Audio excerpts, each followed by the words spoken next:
Assalamu alaikum. Thank you everyone for coming. And I think Dr. Abbas thankfully introduced me briefly. I'll just add a few things. I've been involved with RKM Center since it was founded in 2010. We have done over, I think right now we have done more than 30 projects, research projects funded by the government of Oman. Some of them has been done in India, some of them are in Iran. And we're hoping that we're reaching to Morocco at some point with the coming up projects. What I'm here today is that I'm now at Qatar National Library. I'm leading the Gulf Architecture project with the Historical Research Department. And this interesting project started with an idea that goes back to 2016 in July. It was a symposium arranged by RKM Center at that point. So at that point we started to showcase what we have as an archival material on architecture that has been digitized, the collaboration that RKM Center has done with MIT, with the projects they have collected and done, the surveys, the documentation. Of course, just to remind you that RKM stands for Center for the Study of Architecture, Culture, Heritage, India, Arabia, and Maghreb. So that's where the name came from. And they have covered a wide range of projects throughout the region. So from that point onwards, the idea came very interesting that why don't we do that for the whole of the Gulf? Because it would be very interesting if every researcher or consultant or designer can access all the material he needs from one place, like a one-stop shop. Imagine that you can find material that can go back maybe to, I don't know, the mid-17th century up to nowadays, with a variety from different formats, from images to maps to articles from experts, notes from travelers possibly, concept sketches that gives you an idea about what was the philosophy at some point in designing. So imagine if all that could be accessed in one place. So the idea developed with collaboration with RKM Center to make it a project.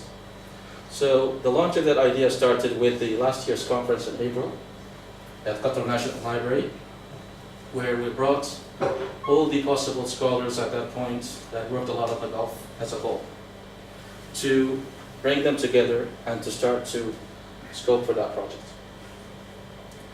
So at that point we had some leading figures from Qatar who were very well-known architects, Ibrahim Jada, Muhammad Ali Abdul.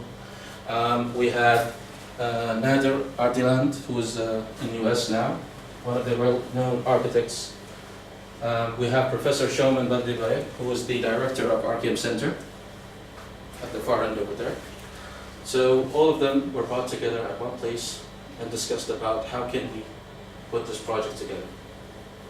And from that point, we started to develop a kind of a chart or structure about where would we find all these materials about the Gulf in relation to architecture, the traditional built environment, anything that can be connected to architecture, whatever it can be. So we could find two components in this case. One of them was to be an overseas one, that everything that can be found about the architecture of the Gulf or anything to do with it outside the Gulf, and that would be the scope of the work by the University of Liverpool to identify the collections, catalog them, and then finally digitize them. So that was something that they started to do immediately from the point we started to talk about the project. The second component, which is a local one, so from Qatar, from the Qatar National Library itself, that I would be looking at the local component on the Gulf.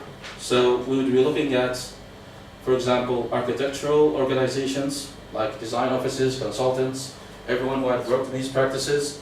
We have architects themselves who have their own collections that we don't know about. It's like when you know a well-known architect but no one has seen his private collections, for example. We have,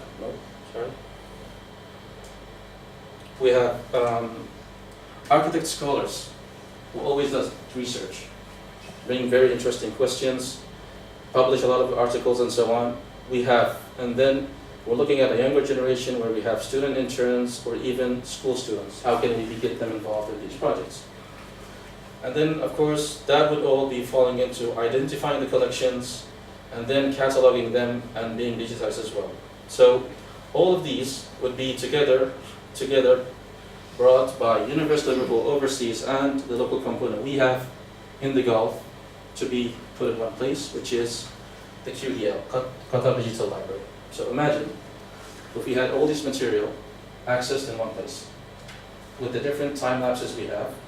So I would be putting any keyword and bringing everything relevant to that keyword from different periods, different scholars, articles, whatever you can find could be connected to that. So this is about looking at the whole Gulf region in this case. So imagine the amount of material that could be accessed in that point as one place. So the team from which I'm looking at now and I'll be showcasing is the one that we started with the University of Liverpool, because we have signed the agreement with them in December 2018 and they started the work in 2019. So they have started already the work, they started to deliver some of the digitized material, cataloged, and hopefully that will all be uploaded in the QDL by 2020 in this case. So the team is led by Professor Shoman Bandibay, who is the director of the RKM Center. His team as a coordinator, Dr. Jamila Quattroni, co-investigator Ata, and then we have the research assistant for digitization from Mary, we have Martina, Costantina, and then we have also Claudia. So this is a team that has been working with Shoman for a very long time. So they are familiar with the material that we have been doing. We provided them with the guidelines they need, how to do it. And now they have started the work for a few months and they started to already deliver some material to us. So basically, they started by identifying collections, which can be fallen into two categories. So we have the public collections, in this case, like looking at something that could be falling onto an office who had a huge amount of collection that they never went back and digitized and so on, could be anywhere. So they looked at, for example, old practices that existed, some of them even pre-oil, and some of them could be post-oil. And most of these offices could be in UK, for example, one of the ones that started, let's say, in Qatar, for example, that would be there. But nowadays they're not there, so they're looking at their collections, identifying them, and then we have the private collections, which are scholars who have, for example, worked or lived in the GCC for a very long time. They have a huge collection that we don't know about. So that was identified as well. And now's the time to, let's say, develop the whole idea about how to collect this material and digitize it. And what does it fall into which categories? So we have, for example, there's one type which is falling under what we call visual recordings. Everything to do with imaging. At that time, of course, how many people could take photographs at some point? Could be travelers, people who worked in oil companies that done some surveys at some point. So it's quite fascinating what you can find that we didn't know about in relation to what an image can tell you. If it's about a city, if it's about the people, how the way they lived, or even sometimes about the economy of a country at some point. So that is all just one category of what they can find. Another category is about maps and drawings. Maps that we don't know that has existed or never been republished, limited copies for some reason. We have survey works and maps that has been generated by documentation, research projects, and even detailed work that has been done with some analysis, which has not been published, for example, or still in private hands. And then we have, of course, RPM that has its own collections that has been documented by them. Like, for example, this is a few examples of what they have collected from Qatar, for example. Looking at some historical sites they have visited, looking at the details, looking at material, for example.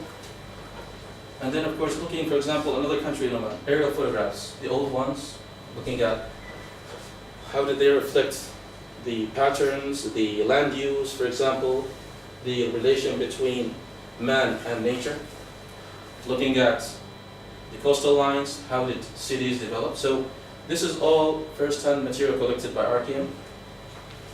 This one, of course, is from the National Survey Authority, which was part of their work in collecting about how did the settlement look like at some point, which I think goes back to 1975 at that point. So these are examples of the categories we can find. Of course, having a closer look to buildings, mihrabs, the settlements, the existing condition of them, how they look in the present day. So these are all, for example, part of what they have in collections in thousands. And then, of course, materials they have done themselves, collected on site by doing survey work, understanding the forms of the buildings by doing 3D sketches as well. So then looking at private collections, like for example, photographs by Ron Hawker, for example. Photographs that go back to the 70s or the 80s about the people, how did they live, what did they have, or what can you interpret from an image by itself. So there's a lot of those collections in hundreds. And then we have another collection, for example, this is from Manfred, looking at the landscape. John Warren's collections. So these are all existing in slides, which they have digitized and converted digitally to what we see it now.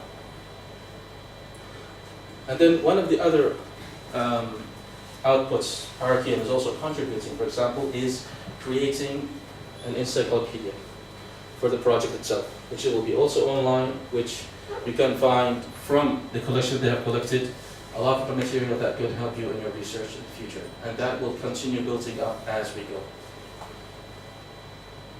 And then of course, part of that is that RKM is also contributing by spreading the word about this through their own website that we have, which is www.rkm.co.uk.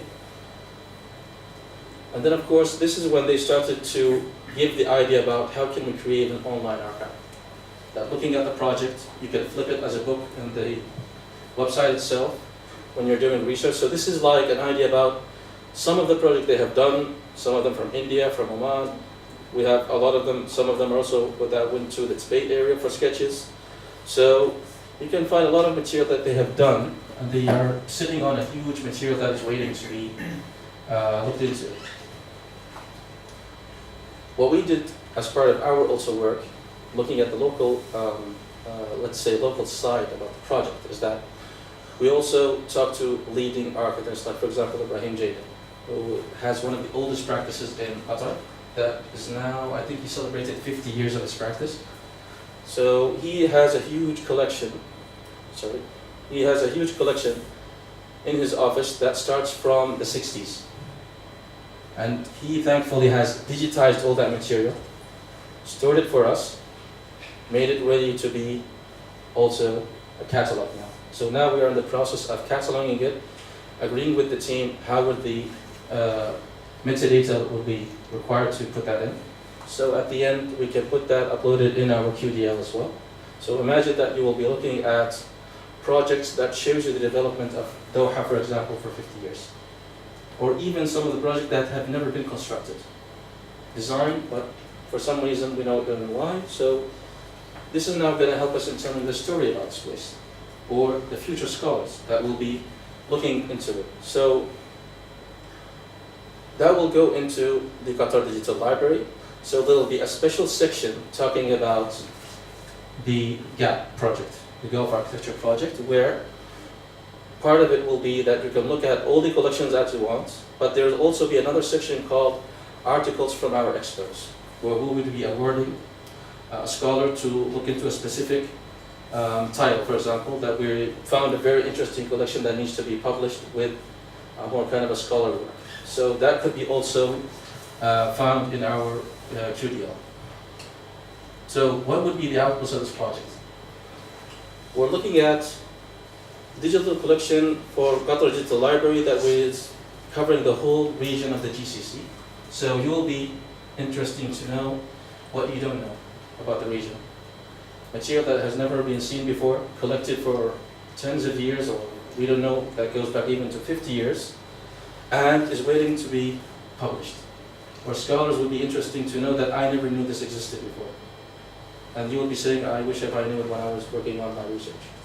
So this is now the opportunity to look at that.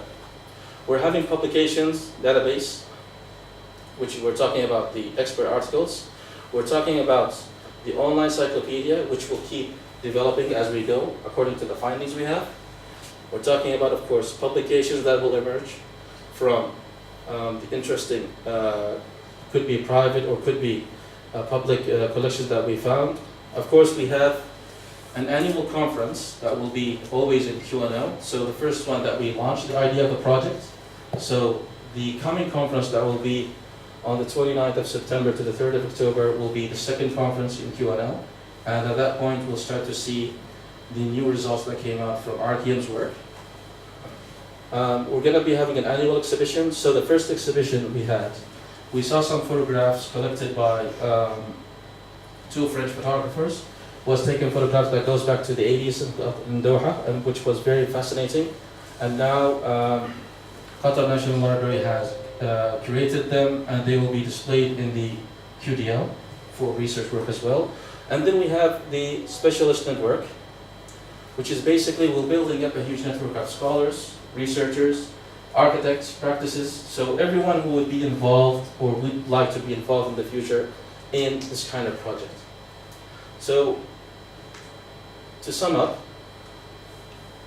we're looking at a project that would be answering questions that we never thought they were actually there at the GCC. We're looking at a project that will digitize and preserve the heritage of the Gulf digitally, and we're talking about a free, open access for the material, which is which today aims to be one of the biggest that we're going to have. So, Qatar Digital Library already started with the BL, the British Library, from 2012. And we have had a huge digitized collection on the Gulf, and a lot of scholars are feeding into it as we go. And you will be amazed what you can find. So I hope that you have the opportunity one day to go through it and see what you can find about the Gulf, which would be surprising that you didn't know. So we're talking about, like for example, what BL has showed from images, maps, correspondences, letters, reports from, let's say, when the British were here in the Gulf at some point. So all of these things that the Qatar Digital Library will reveal. So part of it would be the gap that will be coming in the future in 2020. So now we are here in Kuwait, looking at the same thing about preserving the material on Kuwait as well. We know that a lot of work and effort has been taking place to preserve the Kuwaiti architecture. So a lot of building, rebuilding, preserving, restoring as well. And what falls under historical buildings, what falls under endangered buildings, what falls under even private collections that people don't understand the value of it. And how does that connect to the continuity of our identity, the continuity of our heritage?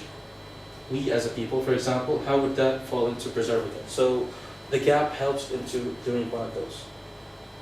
Exactly, documenting it and putting it online as a free access. So people then can realize how huge and wealthy the nation is that can celebrate such a work, in this case.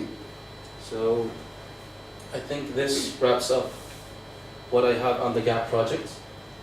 So I hope this will be a beginning to extend hands to collaborate with everyone who would like to participate in this project, because the good thing about architecture is that it does not reflect that you have to be an architect to fall into working in this project. It's about that architecture as built that we have in the Gulf reflects many things that connects many disciplines, from history to politics to art to the economy as well, reflecting, understanding how the economy looked like at some period of time. So this is the opportunity to explore all that through this project. But at the same time, you can also build up your own network. So you can find many scholars who contributed. You wanted to know more about a specific collector that we have already curated. We can get you in touch with that person to get you to know more and so on, because as I said, one of the amazing things about this project is that it reveals what we don't know about the history of the Gulf. A lot of private collections or even public ones that are just sitting in a shelf on the dust or in a box that we don't know about. And the moment it reveals itself, amazing answers start to be showing up. Thank you very much.